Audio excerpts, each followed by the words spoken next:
What is up, TAGNBRAG Nation? We are here in HQ 2.0 for the second edition of the TAGNBRAG Podcast. First edition, I thought it went pretty well. It's good. A few minor hiccups. A couple spots we had to stop, change batteries.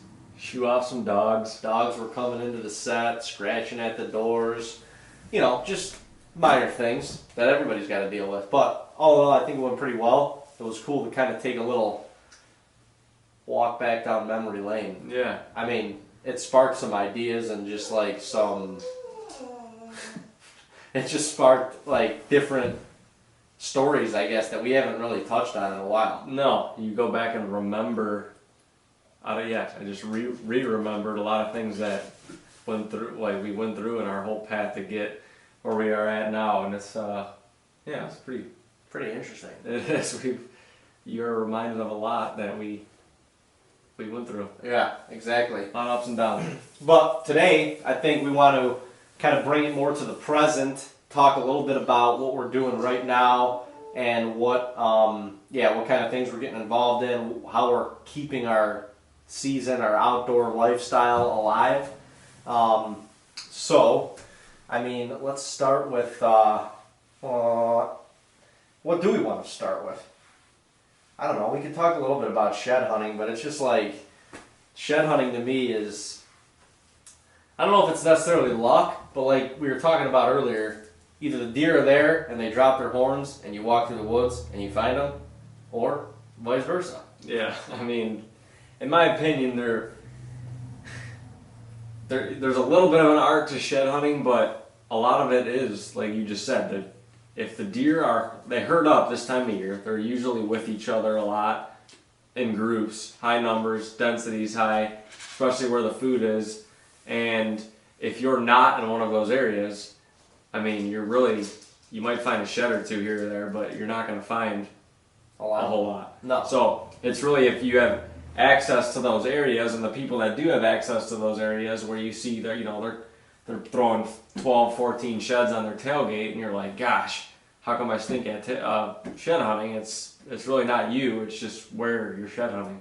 And I think a lot of it for us anymore is like being able to go look at new tracts of land, like public land, and just learn more different tracts of land. I mean, when you're hunting smaller areas like we are, I mean, our biggest like bulk area that we have to hunt is up in New York, a couple hundred acres. It's still not like, if the deer aren't there, it's not like you can go meandering around other people's properties and stuff just looking for sheds. Right. Like, I mean, I'm sure people do that, but at the same time, like, you can't just go anywhere and everywhere. Like, you're kind of confined to walls, so to speak. You know, so that's why I think, like, I was just talking to our buddy Tyler Kravitz, and he just moved out to Montana, and he's sending me pictures of, like, he's already found, like, I don't know, 50-something sheds, and he's setting a goal this year to find triple digits. I'm like, I can't even fathom that. I don't even know if I found 100 sheds in my lifetime. I know I haven't. Not even close to me. So, but, like, out there in Montana, you have tens of hundreds of thousands of acres of public land. Right. Like, you know, you could literally walk for days at a time and not cover a fraction of it. Right. But, I mean, the animals are there in numbers. Yeah, well, especially this time of year, they're herded up out there, especially when you see the elk, mule deer out there, there'd be hundreds of them together. Right. If you are in their travel path or where they hang out, you're going to find sheds. Yeah. There's a lot of animals, a lot of deer have racks, and they're dropping them. Right. That's just the way it is. But it is cool this time of year to be able to walk around. I mean, we leave so much of our properties that we hunt not pressured, and we don't touch them all year. I mean, even in the summertime, we don't touch a lot of the spots. So it is cool to get into those areas and just see what the deer have been doing throughout the course of the season, because we don't touch them. I mean, in New York, there's got to be 60 to 70% of the property we don't touch, honestly. And it is cool to be able to go, like, learn things for like future years and stuff like that, maybe different stand locations that you want to get a little bit more aggressive with, whatever. But you can learn a lot just by walking the woods this time of year, and seeing old signs, seeing old deer trails, scrapes, rubs, whatever. And it's kind of like it's a little bit of a bittersweet thing because you'll find spots that you're like, man, should have been here. Should have been here. Should have been in here, whatever. But at the same time, if you have that information for future years, and hopefully it stays consistent, and you can make it happen. Right. But yeah, I don't know. Shed hunting to me, it's just a good time to get out. Like, get in the woods. I know this weekend for us is supposed to be real nice, like 60 degrees on Sunday. I'm planning on tying the boots a little bit tighter, maybe packing a Sangi or two, and just going. Get in the woods and walk, mm-hmm. and it just feels good, yeah. pressureless. Right. Pressureless. You don't have to worry about booting deer. And I'm like Dora. I like to explore. Just how I am. What else we got going on these days? We could talk a little bit about trail cameras. We kind of use those to our advantage for shed hunting in a sense. Yeah, honestly, that's probably the main reason why we use them right now, is just to see when most of your deer lose their racks, because you don't want to go walking around some of these properties, especially in your core areas where you don't touch while all the deer are still holding, because then you're going to boot them out of there. Right. And they're going to go lose their rack somewhere else. But it's really interesting because in New York, majority of the bucks are shed. Here, they're not. A lot of them are shed, but they're shedding right now. Yeah. But in New York, they've been shed for a minute. Yeah. Most of them, we have a couple little bucks here and there popping up with horns on still, but I'd say 90% probably. Yeah, you feel comfortable going to walk right now. Right. Well, and for our trail camera's sake, we've snuck cell cameras into areas where we know the deer are going to be at. Like right now up in New York, we do have one or two that are still on our food plots for whatever it's worth for the last remnants of food that's there. But a lot of them are deep in the pines, in little travel corridors where the deer are just they conjugate. They conjugate to the hemlocks, to the pine thickets and stuff like that for the thermal cover. And they actually, a lot of them up there eat it, because if it's green this time of year especially, they're gonna eat it. Yeah. And so we shift our cameras to those areas where we know the deer are conjugating a little bit more and hanging out for a majority of the day, because they don't move extremely far this time of year. They're kind of hunkered down in the same general area. So we've shifted our cameras around, and most of our cameras out and right now are all cell cameras, because we want the information, the most recent information, like Dean was saying, so that we can kind of monitor who's shed and who's not, and that will kind of allow us to schedule when we do go walk. Right. And now, we're running a fraction of the cameras that we do. Right. During the season. Now, especially when a lot of these deer are getting shed, you got about a month and a half where you can kind of pull your cameras down, let them recover a little bit. They've been through a long season, a lot of cold. You might be able to save a little bit of money on your paying your cell cam bills. Well, yeah, and then we bring them out, we reassess them, we make sure all the firmware updates are updated and stuff, because as we move into the spring, we'll start putting cameras out for turkey season a little bit, just to kind of see what's there and what's not. And then we love watching the antler growth. We're partnered with Big Time, and so we feed the deer all year long in the states that we can, and so we're supplementally feeding them. So a lot of once April comes around, May, June, those antlers start to grow. Those deer are hammering the Big Time. They're hammering the mineral sites, and that's where we'll shift our cameras to. And we just love watching the growth, because when you get into the management side of things, you start watching certain deer year to year, and it's just cool. Whether you get an opportunity at hunting them or not, it's very intriguing and very cool to both of us to just witness the antler growth. The antlers are the fastest growing bone matter cell ever. You think about it, and we talk to so many people that aren't hunters, and especially this time of year when we're finding the little bit of sheds that we do find, and they're like, well, like, don't they just grow bigger each year? Like, the deer actually lose their antlers and grow them from scratch, and people can't even fathom that. Yeah. And I mean, it is. It's a fascinating process. It really is. Yeah, it's nuts. And you know what? Like putting feed and mineral out. A lot of people wait till the snow's done. You know, April. They're like, all right, deer's starting to hit mineral. Like, let's start to hammer them out. You gotta get them out right now. Right now, because exactly. Especially the mineral. They gotta have the mineral right now. Yeah. I mean, those deer are when they don't have their racks.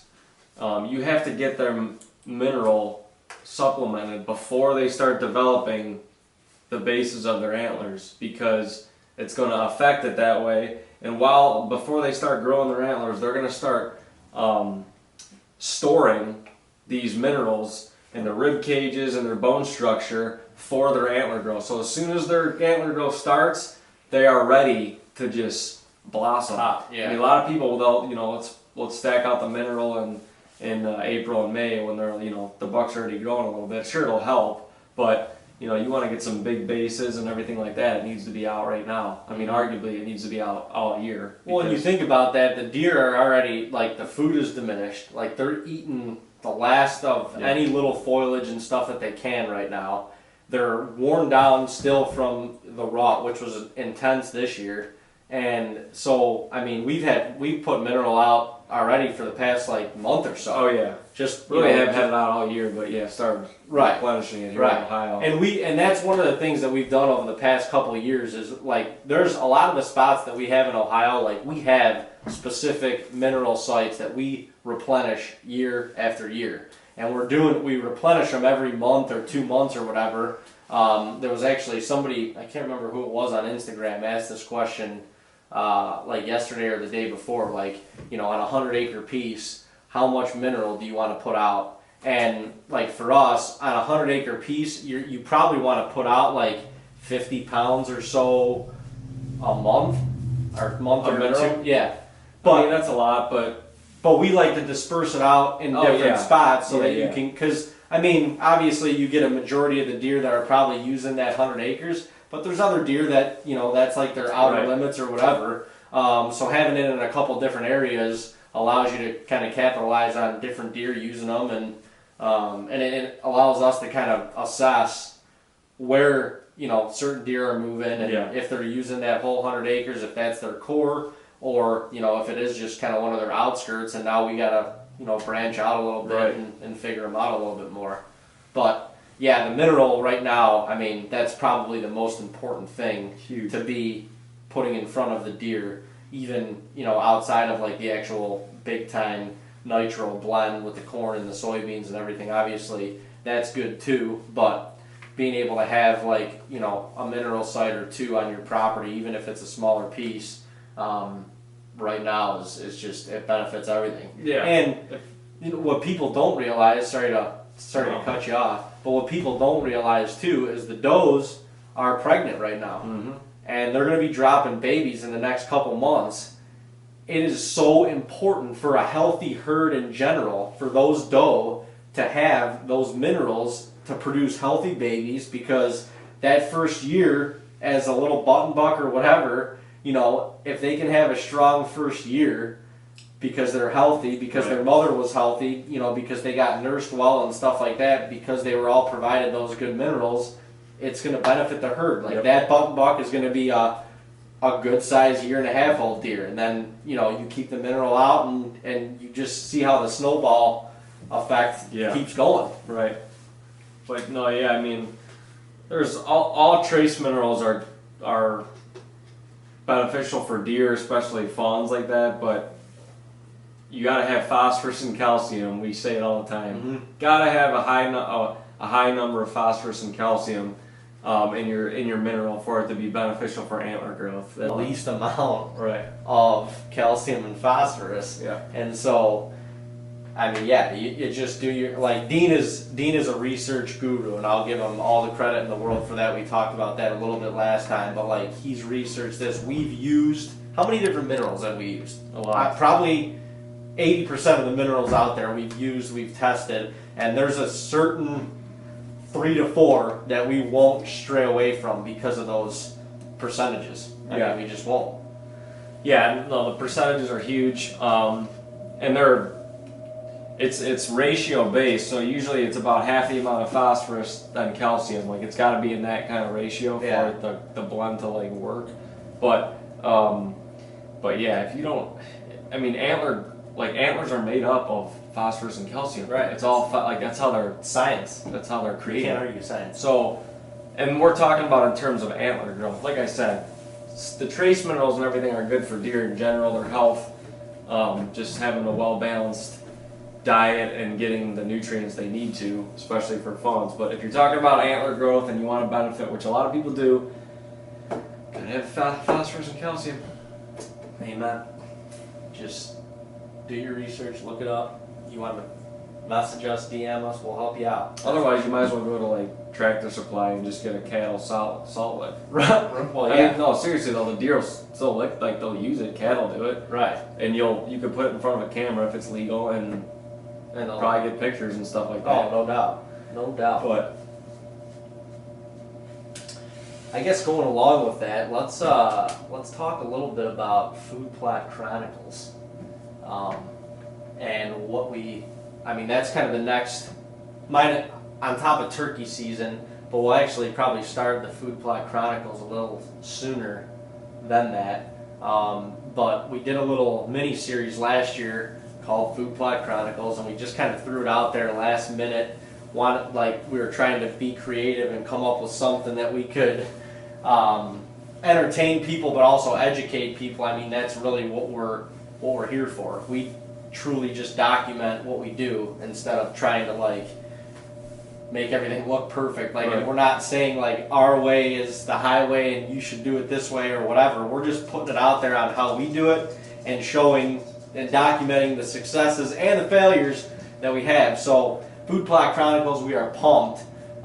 This year, we're partnering with Rocky to bring it 10 times, hopefully bigger and better and just more informative, interactive, more failures more than likely, and I don't know, I'm excited. I think the food plot season is one of my favorite times of the year just because it's just free, it's not that it's mindless work, but it's just getting on the tractor and just moving earth. It's just, there's something about it that's just therapeutic. Yeah, it really is. Because you're not thinking about anything else besides what you're doing. Right.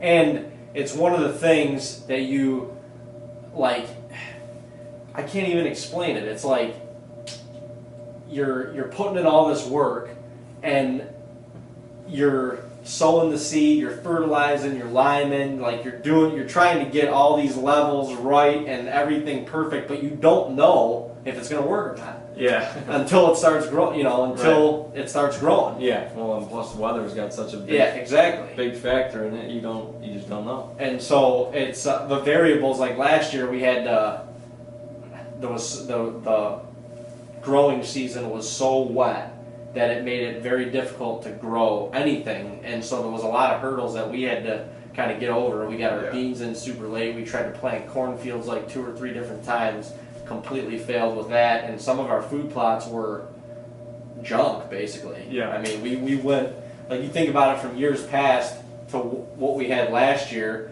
they were, our food plots were from a tonnage standpoint and food in there, a fraction of what we've had in the past. Yeah, and honestly, our property in New York is very challenging to plant. That's why it's kind of cool to get everyone to follow along with us anyway, because most of our food plots, our whole property is in a bottom. Mm-hmm. It's in a huge valley, huge bottom. So it's always wet, regardless. And if we have a wet growing season, which we did, we probably had the wettest growing season we've had in 10 to 15 years. Usually. It makes it even that much more challenging. So that's what I'm looking forward to too personally this year is, will we have rain? Probably. I mean, but the chances of it being as bad as it was last year, like I said, it could happen, but I don't suspect that it will be that bad. No, and what's cool, if you guys follow along with us throughout our season, our dad killed a really nice buck up there this year that was really the only buck that we were targeting, so to speak. And that's not to say like our standards are like super high. It's just the age structure up there is different. You know, a 3.5-year-old buck up there right now is a dominant deer. Maybe he's not a mature deer, but he's a dominant deer, and that's a whole nother discussion that we'll get into. Yeah. But the age structure, at least what we're seeing, is going up. Like we're starting to see changes where, like last year, we passed up a number of 3.5-year-old bucks that we would never have passed up in the past, and a lot of them survived. I mean, I say a lot of them. 50% of them survived. Yeah, which is huge. And then then you move down to the 2.5-year-old age class, and more of them survived. And so, like we're starting to see the results of our management tactics, and even getting some of our neighbors involved, which is cool. Mm-hmm. Being able to be on the same page, because we can't all do this by ourselves. Yeah. And so for me, like I think our food plots and stuff like that obviously play into it, and even our neighbors planting food plots, that plays into it. But to be able to like contribute to that even more, I think we're going to see like the biggest jump of success that we, like deer wise, I think we're going to see the biggest jump of success this year than we ever have. Right. Yeah, no, it's starting to, it's cool. Our land management and food plot work has shown that it's paying off. I mean, we're starting to see before, like we would never see a 3.5-year-old buck in our food plot in daylight. Right. And we've been trying to get, our camp and others surrounded to let the 2-year-olds go, and I think everyone's doing a good job of that. The thing is now, with how we're managing the land to be much better for the deer and their habitat, and we're strategizing hunting, so we're pressuring a lot less of the property, and so are other people surrounding. Everyone's pressuring a lot less of their properties. Oh, no doubt. Well, now those 3-year-old deer, we're starting to see them daylight frequently. So it's been a couple of years of those 3-year-olds are all getting shot because they're out. The land and the food plots, everything's working. Right. But now those deer, because they're getting used to it and the pressure's off, they're daylighting, and now they're getting shot. So now we have to kind of reset. We're putting even more work into these food plots, so it's going to show even more growth, but we kind of got to reset, and we're trying to get even more neighbors involved in, okay, now let's try to let these 3-year-olds go, because we're going to see those deer now. Right. And we are. And slowly, honestly, this process is going to has and will take 10 to 20 years. Think about that. But once we can get everybody on that disciplined, we'll start to see an age structure there. Yeah. And age structure, because there hasn't been one. Right. And the crazy part is the potential that is up there. I mean, you guys have seen with the past, few years of bucks that we've shot, like Don, 170-inch, 3.5-year-old buck. Like that's unheard of. Yeah. Sventek, almost 50-inch 8-point. Like there's the potential up there is huge if the deer are allowed to get old enough. And there's probably guys in like Missouri and Iowa and shit like laughing at us right now because we're talking about 3.5-year-old dominant bucks, but that's real. Right. That's real. Like, that's how it is there. Like the state's regulations, the amount of hunters, the land, the agriculture and stuff allows for those deer to get 6, 7, 8 years old. We're at ATA last year talking to Dave and Jeff Lindsay. They're talking about passing up 5.5-year-old deer. We can't even think about that. No. We can't even. We want to see one, let alone like passing up one of those deer. But you can't compare the two because two completely geographical areas. Yeah.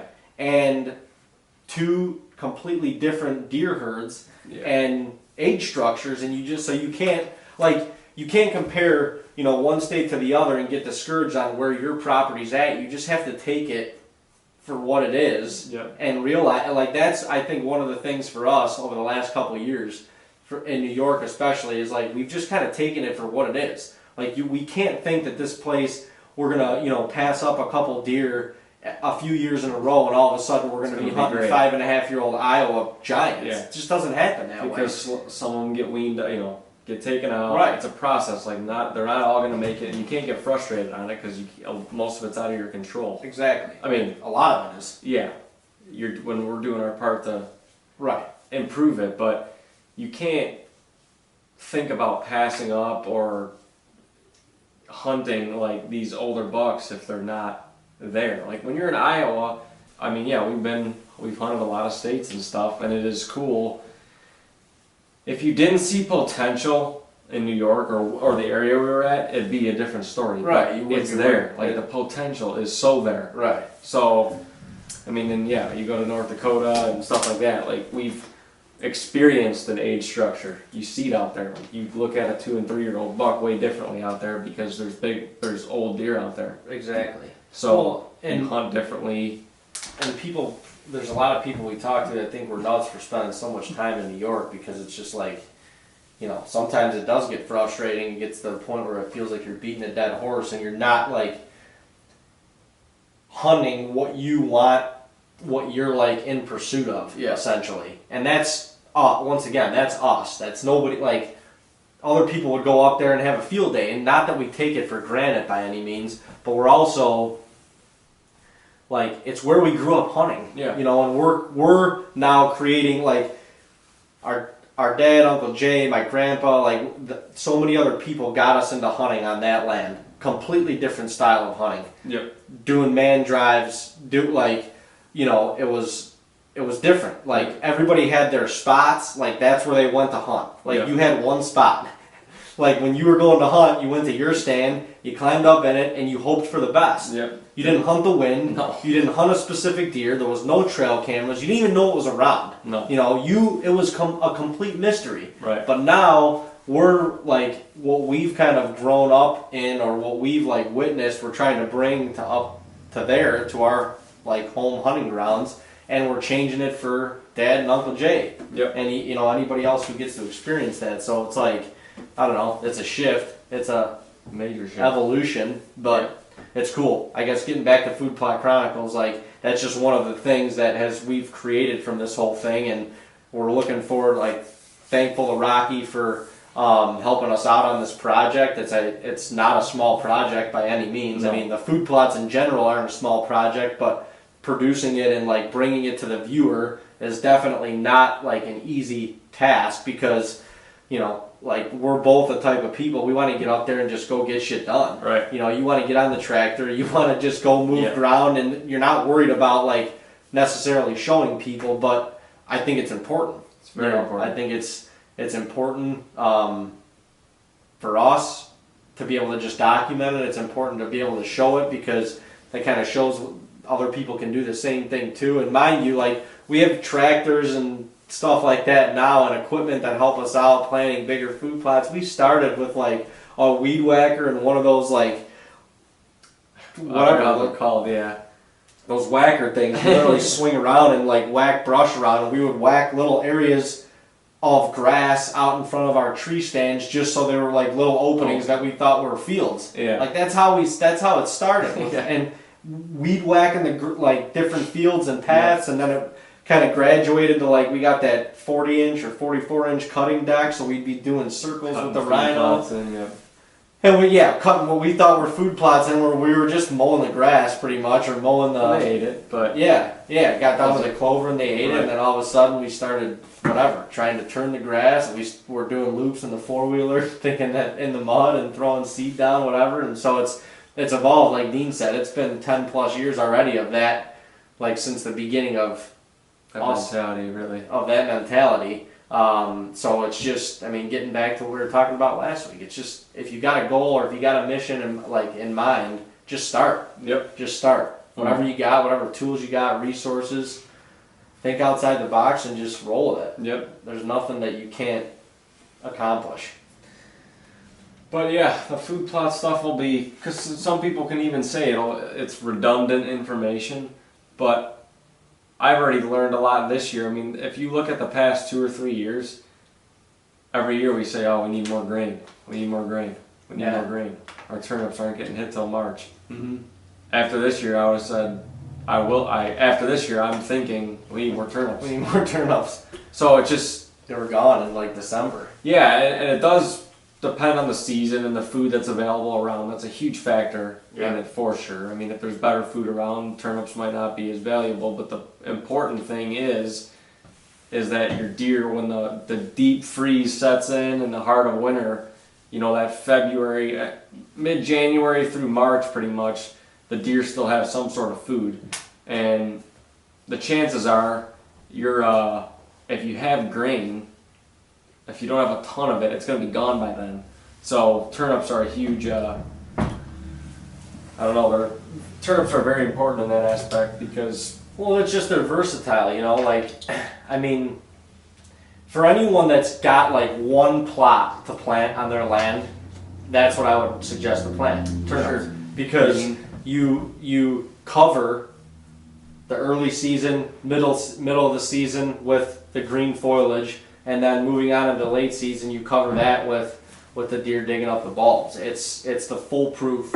Especially if you invest a little bit in lime and fertilize right. Right. I mean, they'll grow and they'll get big. You'll have a ton of tonnage. And it's a good look, like it just looks good. You know, like that bright green, like big, like romaine lettuce leaves that are just like popping out. And you know, especially like when the deer are in it, eating it. You know, they got foot and a half leaves coming out of their mouth. And just like they like literally just go in like a. That's crazy. And then you see him land before time, like Spike. Right. He gets up and he just eats his bed. All right, well let's motorboat on into some turkey hunting. That's a redemption year. Yeah. Major redemption year. Huge. We didn't kill a turkey last year. That's messed up. And we spent a good amount of time turkey hunting. Yeah, I mean, yeah, of course. Well, the year before we have a triple on opening day, like that'll ever happen again. I mean, that was insane. Yeah. So coming off that, and then like we both tagged a couple other birds, I think, but yeah, it's definitely a redemption year, and we're gonna be traveling around a little bit and stuff to ensure that. We're going down to Tennessee for the opening week of the season, early April. Gonna do some hunting down in southern Ohio for the opening of the southern zone in like mid-April, and then hopefully getting out into Indiana with our buddy TJ and Brady that we've been looking to hunt with for a while from the Virtue. And then New York. I mean, we haven't killed a New York bird ever. Well, in spring turkey season. Right, we've flown some arrows in the fall. Yeah. But that's crazy to think about. Yeah, it really is. I mean, we really only started hunting them, 3 years ago up there? Yeah. So, but... And it's been tough the past couple of years. Oh, we've had no numbers. No flies. Last year was the first time there was a couple birds we got to chase around. Right. But I think it'll be a different story this year. I know they're flocked up right now, but we're getting them on camera. They're going to spread out, but at least they're there. Would you like... People ask us, like, we always get DMs and stuff online, like, you know, what do you look for? Like, what's the best thing to do, like, turkey scouting? I don't even know what that means. Scouting turkeys? Yeah. All you can really do is drive around looking fields. You know, yeah. I don't know what else you're gonna. If you're shed hunting, I guess you can see some scratching and this and that. But the thing is, like, it's that turkey like breeding season happens. It changes so quickly. Mm-hmm. Like they go from flocked to spread. Like I don't know. So you can't like. Right now, you're not gonna scout them. They're not gonna be. They're not gonna be doing what they're doing. They're not gonna be where they're at right now in a month and a half. Right. So it's got to be like, honestly, it's got to be me like a week before the season.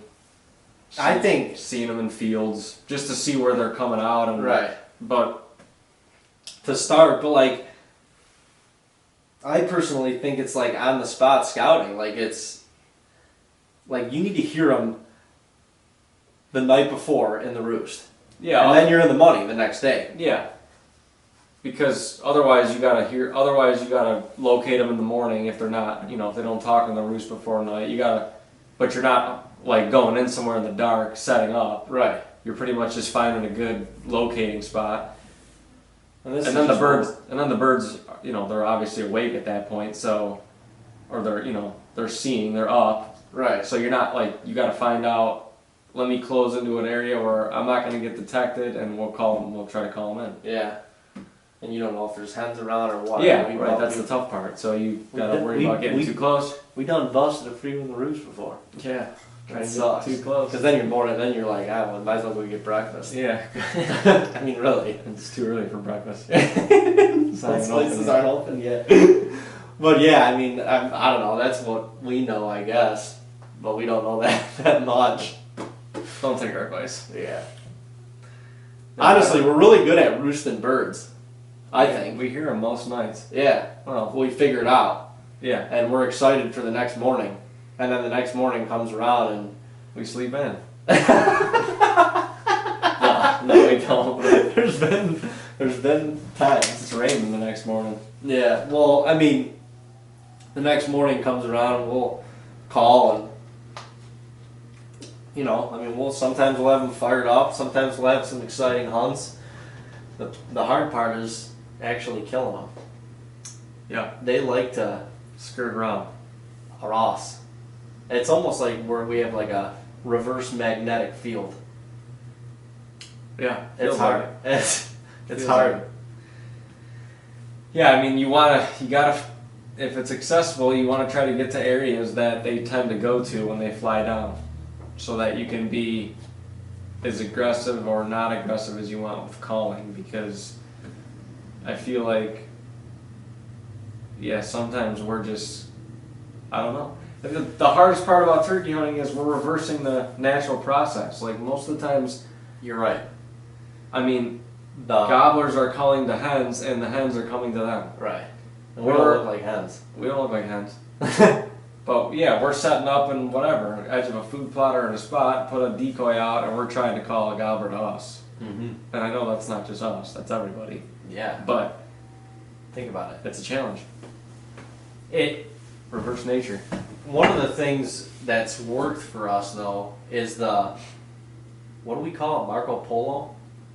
When we're like kind of backing up or going to them. Yeah. We've had success with it more than a couple times. Just moving around while you're calling. And then obviously when they're responding. Having two of us helps, because you can kind of keep the gunner in this first spot that you called from.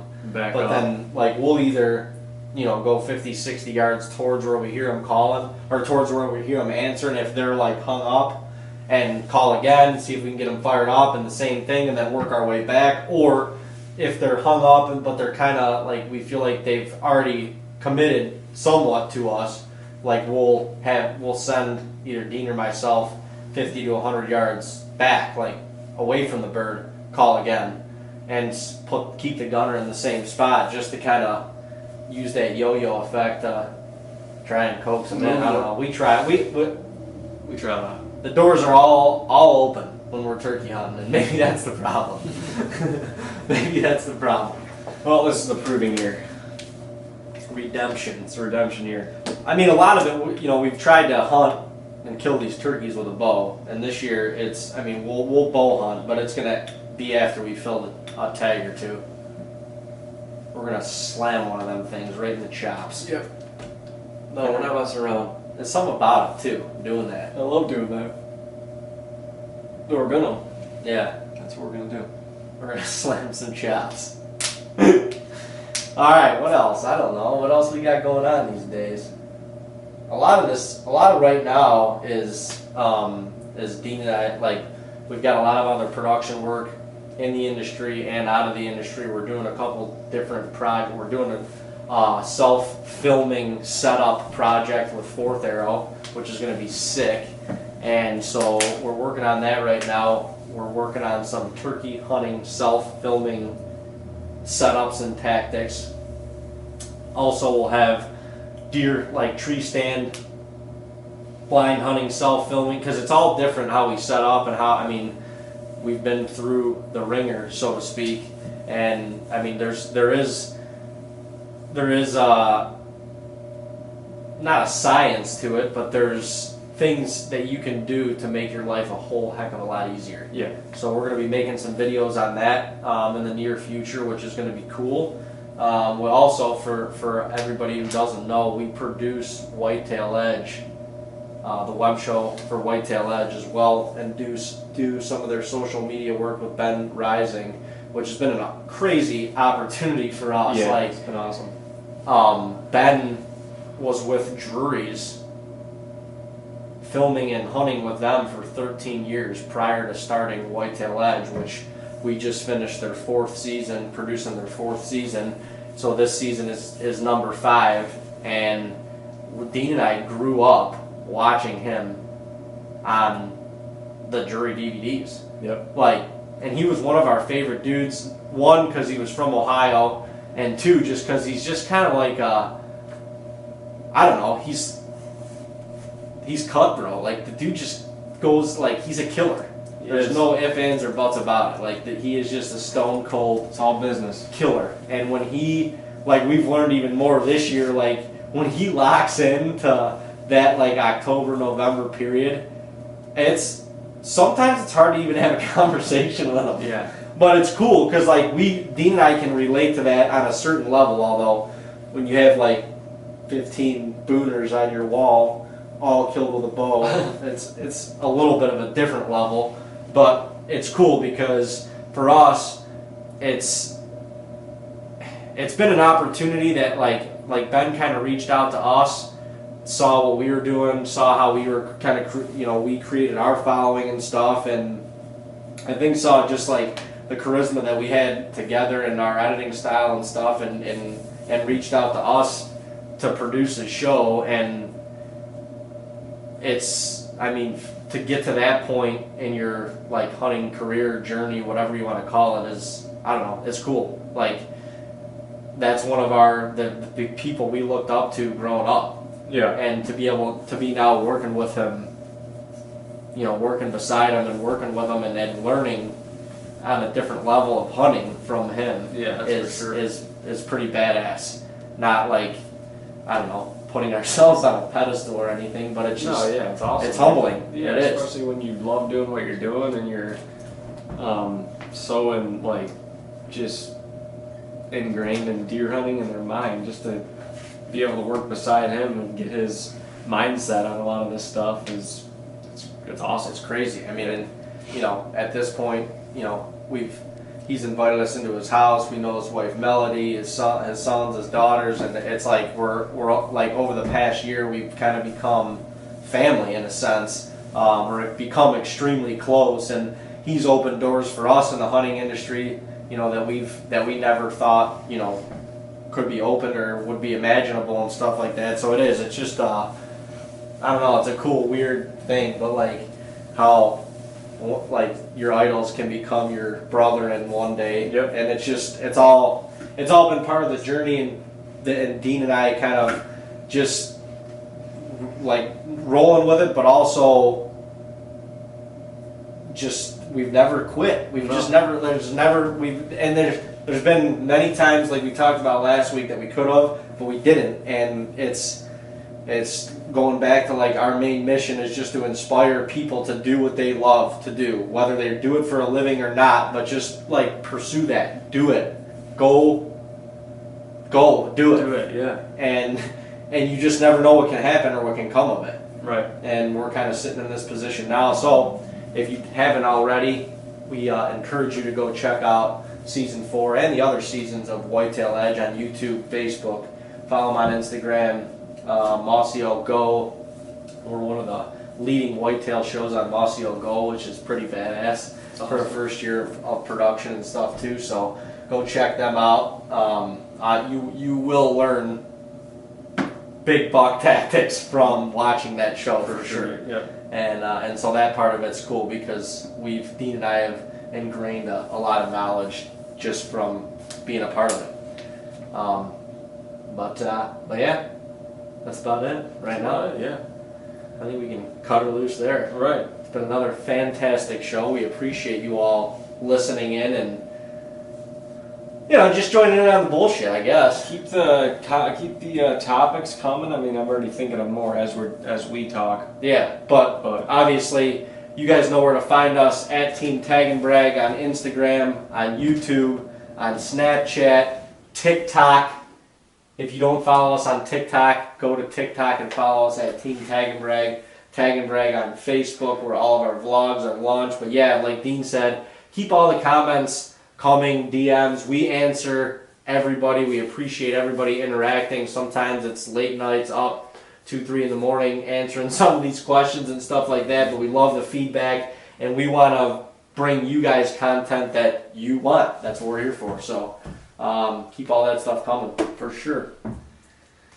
That is a wrap on another edition of the Tag and Brag Podcast, the second edition, number 2. Until next week. Until next week, we will see you all next time. You guys make it a great day, a great week. Seize it. Go do something that you love and inspire somebody else to do the same damn thing. We'll see y'all next time. See ya. Peace.